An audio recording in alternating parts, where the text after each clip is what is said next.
नारायणी आँखा अस्पतालद्वारा निःशुल्क आँखा परीक्षण तथा शल्यक्रिया शिविर अहिले गोकुलेश्वरमा भइरहेको छ र आज चाहिँ अन्तिम दिन पनि हो। आज बिदाई पनि छ र यसमा सँगै डाक्टरको सुझाव सल्लाहहरू पनि दिनुभएको छ। हजुरहरूले यो भिडियो लास्टसम्म हेर्नुहोला, के हुन्छ यसको बारेमा थप जानकारी पाउनुहुन्छ। धन्यवाद।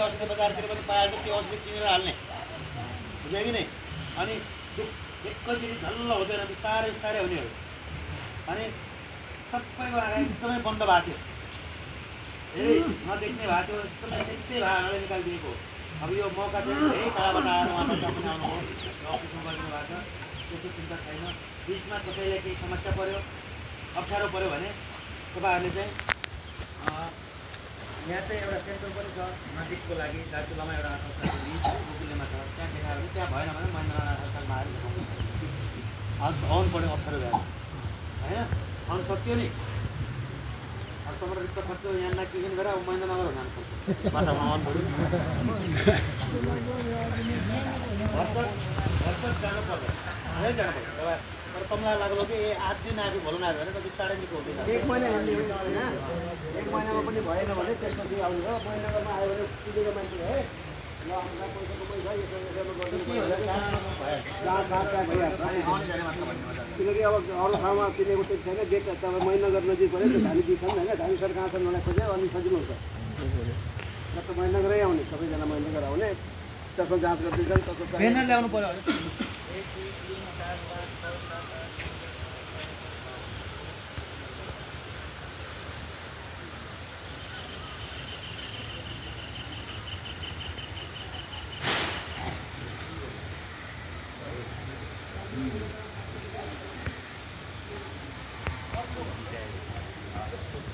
दसजना नआएर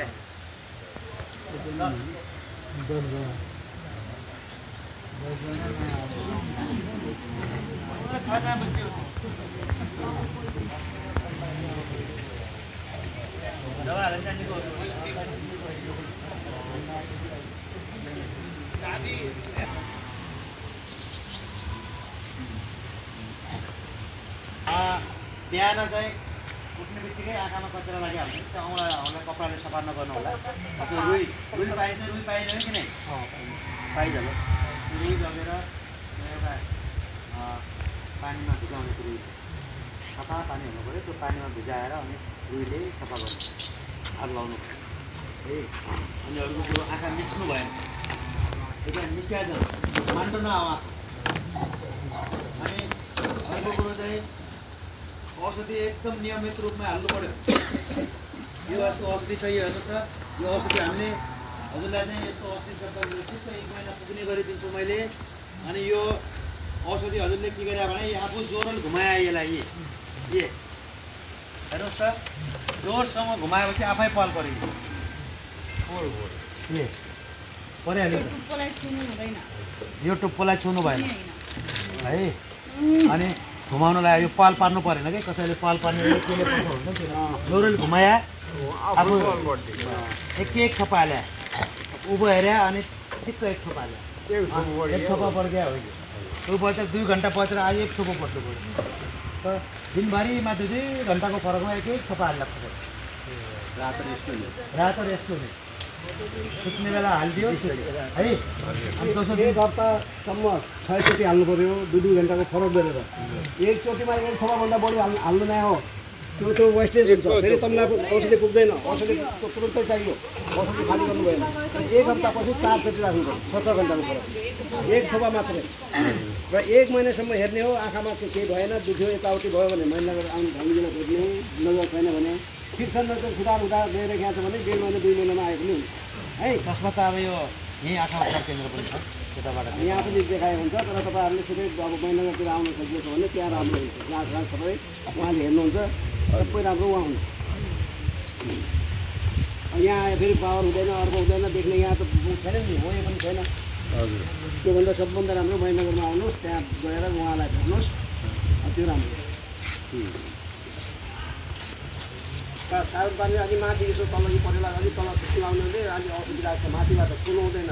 त्यो बिर्कोलाई छुनु, त्यो टुप्पो छ नि औषधिको टुप्पो, त्यसलाई छुनु हुँदैन। साबुन पानीले हात धोएर मात्रै औषधि राख्ने। तपाईँहरूले पनि अब दिसा पेसाब गऱ्यो त्यसले आँखा छुइदियो भने इन्फेक्सन भयो गयो दिसा पेसाब यताउति गयो आँखालाई छुनै हुँदैन। रुमाल छ गम्छा छ आँखा नकुट्नु हुँदैन। आँखामा इन्फेक्सन भयो भने त्यो गयो। आँखा रातोको मतलब हुँदैन, नदेख्नेको मतलब हुँदैन। 1-2 दिनमा 1 हप्तामा 2 हप्तामा देख्छ। तर आँखामा इन्फेक्सन भयो भने त्यो आँखा हमेसाको लागि जान्छ। त्यो आँखा बचाउन सक्दैन। इन्फेक्सन भनेको आँखामा एकदमै भित्र पिप आयो। पिप कसरी आउँछ त? दिसा पेसाब गर्दाखेरि राम्रै आफ्नो हात साबुन पानीले हात धुने, आफूले पनि आँखालाई नछुने, औषधि हाल्ने मान्छेलाई साबुन पानीले हात धोएर धोयाखेरि चाहिँ धेरै हाल पहिलेबाट साबुन पानीले हात धोएर अनि मात्रै औषधि हाल। र तपाईँले आफूले पनि छुनु भएन आँखालाई। कति दिन 15 दिनसम्म कमसेकम आँखालाई बचाउनु पऱ्यो। र 15 दिनपछि नुहाउनु सक्नुहुन्छ। नुहाउनु त अब डेली नुहाउने कसैको बानी छ भने नुहाइ हुन्छ। तर आँखालाई बचाउनु आँखामा साबुन पानी जानु नआएको होइन। नुहाउने बानी अब ननुहाउनु बिहानै नुहाउनुपर्छ। ननुहाएर खानै खाँदैन कोही अब पायो नि त। तर आँखा बन्द गरेर यो कालो चस्मा दिने आँखा बन्द गरेर सफा तलियाले यता पछाडि यहाँ पुज्ने नुहायो। सफा तलियाले यो मुखको यहाँ बाहिर आँखालाई छुने। त्यसपछि आँखा नखुलेपछि त आँखामा केही भएन नि त। आँखा बन्द चाहिँ गर्नु। तर सकभर 15 दिनपछि साबुन लाउनु। 15 दिनपछि साबुन लाउने। तर त्यो बेला पनि आँखा बन्द आँखाभित्र साबुन पानी जानु पर्दैन त्यो बेला। यो कालो चस्मा दिनु चम्लाई कालो चस्मा लगाएर सजिलो हुन्छ। एक हातले चल्न लगायो चस्मा कोही इसा लाउन हान्छ इसा नहाल्नु। अनि दुई हातले यसरी दुई हातले लगायो टिक्को इसा लगायो देखिरहेछ जस्तो एउटा। कालो चस्मा लागेको बेला नजर घटन्छ। अलिकति कम देखिए जस्तो हुन्छ कि अहिले खायो कालो कम देखिन्छ। त्यो चिन्ता गर्नु नआउनु। चिन्ता ऐसा अहिले देखिन्न थियो उज्यालो भयो। अहिले लगायो भने थोडा कालो भयो अँध्यारो भयो। नडराउनु होला चस्मालाई। यो सुरक्षाको लागि हो। 1 महिना लगाइदिनु पर्यो हजुर है। बुझ्यान्ने कुरो धुवाबाट बचाउँछ चस्माले। धुवाबाट बचाउने अब यो कुटकियालाई चिन्ता जन बनाए यसो 2 जन भने अरे यो खासै 1 महिना सुरक्षाको लागि हो कि यो पाछा 1 महिनापछि उसैलाई किट्टो हो।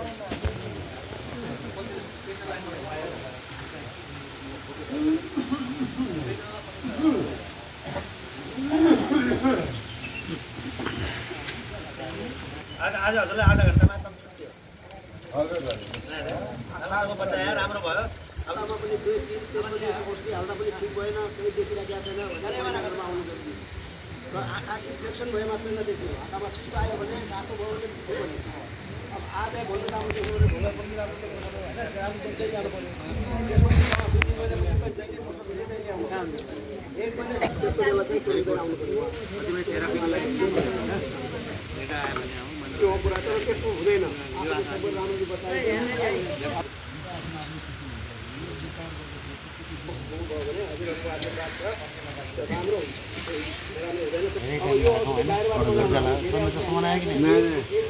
कहाँ तुम्हारे पास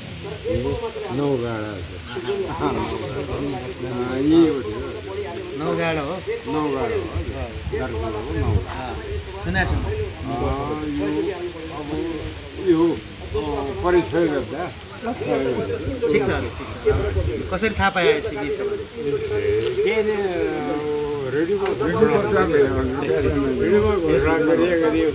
कसो लाग्यो तपाईँलाई ठिकै छ ठिक छ यो राम्रो मनबाटै ठिक छ कि ओहो राम्रो हो नि यो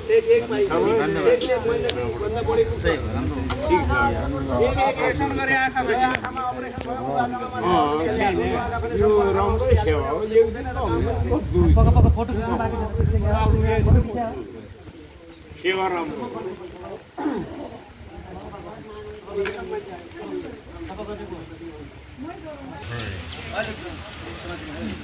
मलाई अब थोड़ा ठहर बना थोड़ा पछाडि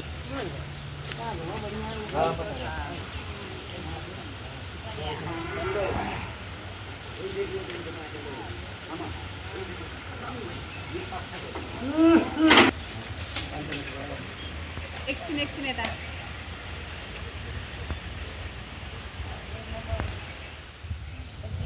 बेल अपरेसन भया आँखा न अपरेसन गरे बेला न आज यो पट्टी निकाल्नु लाग्यो।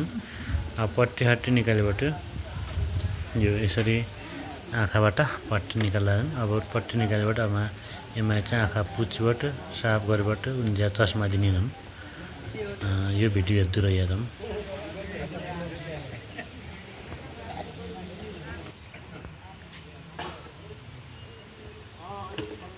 मन पर्यो भने लाइक शेयर सब्सक्राइब पनि गरिदिनु होला। र जहाँसम्म चाहिँ हामीलाई यस्तै निःशुल्क चाहिँ यस्तो सेवा सुविधाहरू दिनुभएको छ, एकदमै राम्रो काम गर्नुभएको छ सरहरूले हैन। अब गरिब दुखी जनताहरूको मर्म बुझेर एउटा हैन धेरै टाढाबाट आएर हाम्रो गोकुलेश्वरमा विभिन्न ठाउँबाट मार्मा गाउँपालिका, नौगाड गाउँपालिका, शैलशिखरका, विलासनका गाउँपालिकाका सबैजनाहरू आएर यहाँ सेवा लिनुभएको छ। उहाँलाई धेरै धेरै धन्यवाद। यस्तै सेवा अब यसपछि जिठा चौपतामा हुने जानकारी पाएका छौँ र यस्तै सबै ठाउँमा यसरी नै गर्ने हो भनेपछि धेरै आमा बुवाहरूले चाहिँ आँखा देख्न सक्नुहुनेछ भन्ने अपेक्षा लिएका छौँ। र हजुरहरूलाई हाम्रो भिडियो कस्तो लाग्छ लाइक शेयर सब्सक्राइब गरिदिनु होला। यस्तै भिडियोहरू हामी पनि हजुरहरू माझमा ल्याउनेछौँ।